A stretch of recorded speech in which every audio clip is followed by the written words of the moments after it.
決定嗰個 logo 係咪呢塊面啦，定係呢塊面啦？呢塊面就大啲，但係咧，如果你對應出 lift 嘅話咧，第一個望個切面應該係呢度。咁嗰邊應該唔會啊，因為開門嘅話會遮咗噶啦。咁睇下呢塊大面定係細面。好啦，咁睇下啦。冷氣機大概就係到咗呢度啦。咁有塊板會遮住，跟住個風喉位喺後。買餸食飯，提早買翻。咁跟住咁樣樣咯。好啦，木殼就已經起咗噶啦。咁上邊封咗板，氣喉排緊。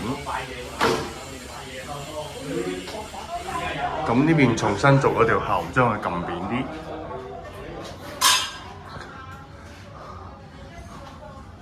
吹風機啲就咁樣。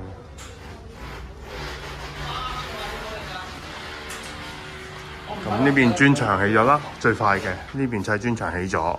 咁如果新嘅數路 Hata 嘅 design 咧，就會呢邊呢棟嗰棟都會再砌多少少磚，咁唔會好貴嘅啫。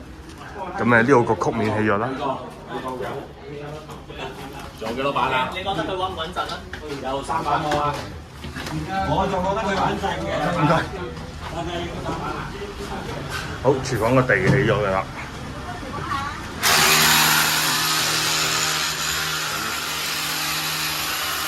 咁做緊上邊。咁嗰個防水我做緊，我唔